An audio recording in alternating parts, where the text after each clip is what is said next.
वैसे आप लोग आज मैं आपके लिए लेकर आया हूँ प्रश्नावली 1.6 संख्या पद्धति है। तो आपको पता ही होगा कि ये आपकी 9th क्लास की मैथमेटिक्स का सबसे पहला चैप्टर है। तो इसके सिर्फ 3 ही क्वेश्चन हैं और 3 क्वेश्चन के अंदर किसी में 3 पार्ट है, किसी में 4 पार्ट है। तो मैं शुरुआत करता हूँ सबसे पहले क्वेश्चन से। ये है पहला सवाल कि 64 की पावर 1/2 आपको ज्ञात करना है। तो दोस्तों चलिए शुरू करते हैं।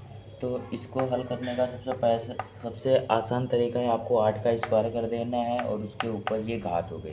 दोस्तों जब कभी भी घात के ऊपर घात होती है तो घात और घात की गुणा होती है।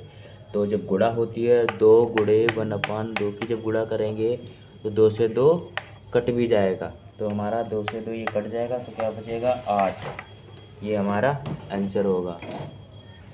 दूसरा सवाल ये है कि 32 की पावर 1/5 इसको आप कैसे हल करेंगे। तो सबसे पहले हम करते हैं कि हम अगर 2 की पावर 5 इसको हम इस तरीके से लिख सकते हैं। 2 की पावर 5 आप सोच रहे होंगे कैसे आए। 2 की पावर 5 अगर 2 को आप 5 बार लिखते हैं तो आपका आंसर 32 ही आएगा। 2 दूनी 4, 2 ने 8, दूनी 16 और दूनी 32, यानी 2 कितनी बार है, ये भी 2 है। 2 5 बार है। 2 मैं सही से लिख देता हूँ। 2 गुणा 2 गुणा 2 गुणा 2 गुणा 2, 2 दूनी 4, 2 ने 8, दूनी 16, दूनी 32। तो यानी 2 5 बार है तो 2 की पावर 5 और उसके ऊपर 1/5। तो जब घात से गुणा होगी तो तिरछी में कब 5 की गुणा अगर आप 1/5 से करते हैं तो 5 से 5 कट जाएगा। तो यहाँ भी 5 से 5 कट जाए और क्या बचेगा 2 की पावर 1, यानी कि सिर्फ 2 बचेगा। ये हो गया हमारा दूसरे सवाल का आंसर। अब बताते हैं आपको तीसरा सवाल। तीसरा सवाल ये 125 की घात 1/3। अब आपको इस तरीके से निकालना है कि 3 से 3 कट जाए। 125 किसका घन होता है, वर्गमूल तो किसी का होता नहीं, तो ये घनमूल किसका होता है, मतलब घन किसका होता है, ये होता है 5 का घन। 5 का घन और ऊपर से 1/3। जब 3 और घात के ऊपर घात है तो घात घात की गुणा होती है, गुणा में तिरछी गुणा कट जाती है। 3 से 3 कट गए तो बचा हमारा 5। ये हमारा आंसर हो गया। दूसरे सवाल में भी दोस्तों आपको बस यही ज्ञात करना है, यानी कि उसको सरल करना है। 9 की पावर 3/2 इसको आपको सरल करना है। तो दोस्तों आपको पता होगा कि 3 का वर्ग क्या होता है, 9। तो हम लिख सकते हैं 3 का स्क्वायर, यानी 3 का वर्ग 9 और ऊपर की घात 3/2। तो 2 से 2 कट जाएगा और 3 का घन कितना होता है 27। तो ये हमारा आंसर हो जाएगा। इसका जो दूसरा सवाल है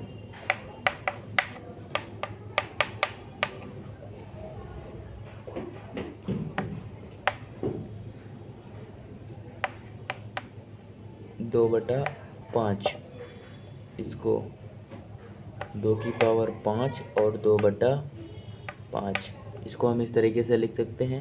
यानी 2 को जब 5 बार लिखोगे तो आंसर 32 आएगा। 5 से 5 कटेगा, 2 का स्क्वायर आंसर आएगा 4।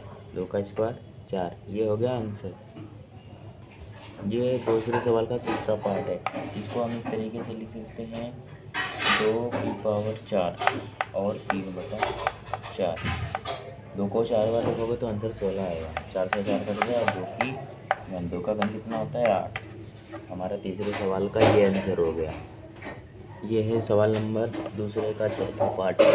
125 की पावर -1/3। दोस्तों आपको 5 का घन होता है -125। ठीक है, तो 5 का घन 125 हो जाएगा, -1/3 लिख लिया। घात के ऊपर घात है तो गुणा होगी, गुणा करने में तिरछी कट जाती है। 5 की पावर -1 इसको हम 1/5 इस तरीके से भी लिख सकते हैं, क्योंकि जब कोई घात माइनस अगर ऊपर से नीचे आती है बटे के तो वो प्लस की हो जाती है। तो इसलिए 5 के गुणे में 1 था, वो भी तब भी वही रहेगा, और बटे में भी 1 मान लीजिए आप, तो क्या होगा 5 की पावर -1 है, 5 की पावर +1 नीचे आ गई, और ये 5 नीचे आ गए तो 5 की पावर 1, तो 1 का कोई महत्व नहीं, तो सिर्फ 5, यानी कि 1/5 हमारा बन जाएगा। ठीक है, तो अब बढ़ते हैं सवाल नंबर तीसरे की ओर। तीसरे सवाल का पहला पार्ट ये है दोस्तों, मैं आपको बता दूं, इसको जब गुणे किसी संख्याएं दो आपस में जब गुणे के रूप में रखी हूँ तो इसको आधार बोलते हैं और इसको घात बोलते हैं। और जब वो गुणे में हो तो जब आधार बराबर हों और उनकी घात अलग अलग हों तो घातें जुड़ जाती हैं। अब इनकी घातें कैसे जुड़ेंगी? 2 की पावर आ जाएगा। इनकी घातें नहीं जुड़ेंगी, आधार सेम रहेगा तो आधार सेम आ गया। अब 2/3 प्लस 1/5 ये जुड़ेंगी। 5 दूनी 10, 3 एकम 3, 3 बचे 15। तो क्या आ रहा है? 10 3 13/15। तो हम यहाँ पर क्या लिख सकते हैं? 2 की पावर 13/15। ये हमारा आंसर हो जाएगा। ठीक है दोस्तों, तो बढ़ते हैं सवाल नंबर तीसरे के दूसरे पार्ट की ओर। इस सवाल को हल करना बहुत ही आसान है। ये 7 है, ब्रैकेट के ऊपर 7 घात है, इसका मतलब यह हुआ दोस्तों ये जो 7 है इसकी घात है जो 1 पर भी है और 3 की पावर 3 पर भी है। तो 1 की पावर 7 बटा 3 पावर 7, सॉरी 3 की पावर 7। ठीक है, तो 1 को अगर आप 7 बार लिखते हैं तो आंसर हमारा 1 ही आता है। और जब 3 की घात 7 है, 3 की घात 3 और उसकी घात 7, तो घात की गुणा हो जाती है। 3 सत्ते 21, 3 की पावर 21। और जब 3 की पावर 21 ऊपर जाएगी तो क्या हो जाएगा? 3 की पावर -21। इसमें हमारा आंसर ये हो जाएगा। ठीक है दोस्तों, अब आपका तीसरा सवाल, 11 की पावर 1/2 बटा 11 की पावर 1/4। ठीक है, जब इसकी घात को ऊपर ले जाएंगे तो हमारा आ जाएगा 11 की पावर 1/2 गुणा 11 की पावर -1/4। अब आप देख रहे हो कि हमारे आधार जो है वो बराबर है लेकिन घात अलग है, तो घातें जुड़ जाएंगी।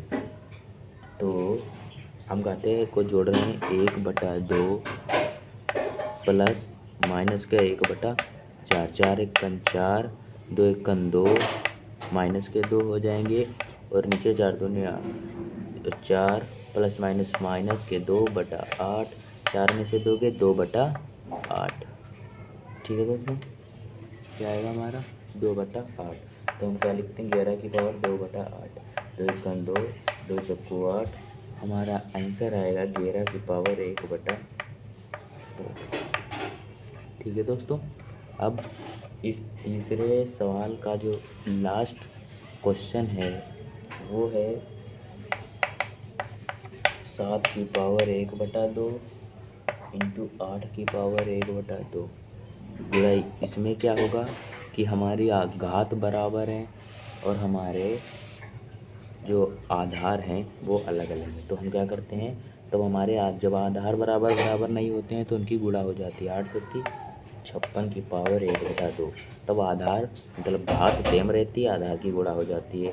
और जब घात अलग अलग होती है, आधार सेम होते हैं तो घातें जुड़ जाती है। तो हमारा आंसर ये हो गया। प्रश्नावली 1.6 कंप्लीट हो गई। अब मिलते हैं अगले नए चैप्टर के साथ नए वीडियो में। थैंक यू दोस्तों।